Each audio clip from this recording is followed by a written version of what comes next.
இன்னைக்கு நம்மளோட கிச்சனை நம்ம பார்க்க போகிறது ரொம்ப சுவையான வாழைக்காய் வறுவல் நம்ம பார்க்க போகிறோம். ரொம்ப குயிக்காக ஈஸியாக செய்துக்கலாம். வாங்க கிச்சனுக்கு. வாழைக்காய் வறுவலுக்கு பார்த்தீங்கன்னா 2 வாழைக்காவை நல்லா வாஷ் பண்ணிவிட்டு ஓரளவுக்கு தோல் சீவிட்டு இது போல் நீளமாக கட் பண்ணி வச்சுருக்கேன். தோலை ஃபுல்லாக சீவிட வேணாம், ஓரளவுக்கு தோல் சீவிட்டு இது போல் நீளமாக கட் பண்ணி எடுத்து வச்சுருக்கேன்.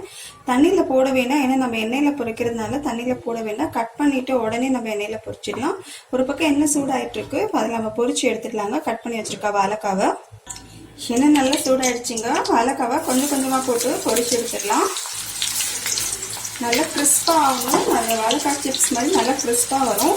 அது வரைக்குமே இந்த லைட்டாகவே வறுத்து விடுங்க. ஃப்ளேம் மீடியமில் வச்சுக்கோங்க.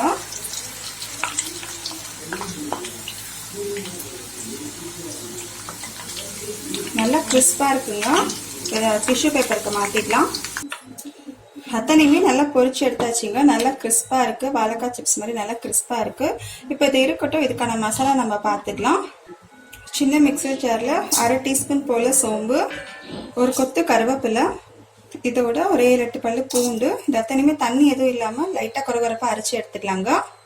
இது போல் லைட்டாக கொரகொரப்பாக அரைச்சி எடுத்துக்கோங்க. இப்போ அடுத்து நம்ம தாளித்து விட்டுடலாம்.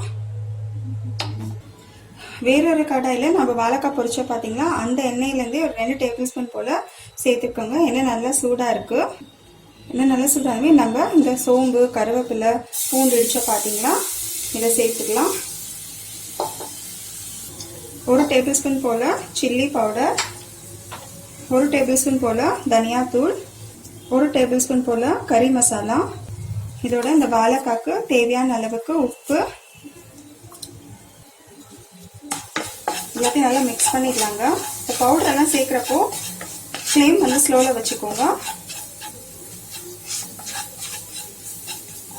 மசாலாலாம் நல்லா இந்த எண்ணெயில் மிக்ஸ் பண்ணியாச்சுங்க. இப்போ நம்ம வறுத்த வாழைக்காய் இதில் சேர்த்துக்கலாம்.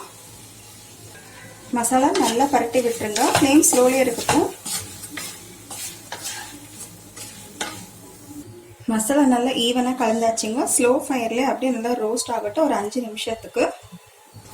2 பக்கமே நல்லா ரோஸ்ட் ஆகிடுச்சிங்க. இப்போ இதை ரிமூவ் பண்ணிடலாம். டேஸ்டியான வாழைக்காய் வறுவல் ரெடி ஆகிடுச்சிங்க. வீடியோ பிடிச்சிருந்தா லைக் பண்ணுங்கள், ஷேர் பண்ணுங்கள். தேங்க்யூ.